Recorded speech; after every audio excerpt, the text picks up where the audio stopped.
जय श्रीराम, जय श्रीराम, जय श्रीराम.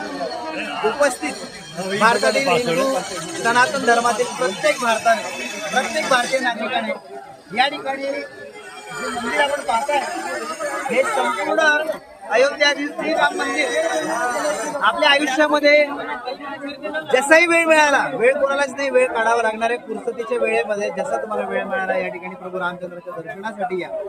कारण या अयोध्या नगरीमध्ये एक वेगळी जी एनर्जी आहे, वेगळं चैतन्य इथं आल्यानंतर तुमचा जो काही प्रवासाचा जो काही थकवा आहे त्या रामलल्लांच्या दर्शनानंतर, प्रभू रामलल्लांच्या दर्शनानंतर त्या ठिकाणी जात असतो. आमचे गुरुवारी उमेश पाटील सर.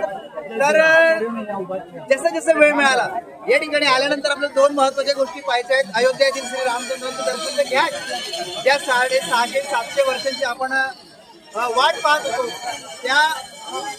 त्या एवढ्या प्रदीर्घ वर्षानंतर आपल्याला ते मंदिर पाहायला मिळालं. त्यानंतर सोबतच हनुमानगडी आहे.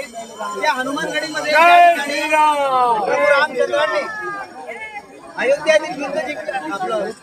त्या ठिकाणी श्रीलंकेत रावणाला परास्त केल्यानंतर, युद्ध जिंकल्यानंतर त्यांच्यासोबत हनुमान दादा आले होते आणि ते हनुमान दादा अयोध्या नगरीमध्ये प्रभू रामचंद्र आराम करायचे आणि हनुमानगडी, त्याला हनुमानगड या ठिकाणी असं म्हटलेलं आहे. त्या हनुमानगड या ठिकाणी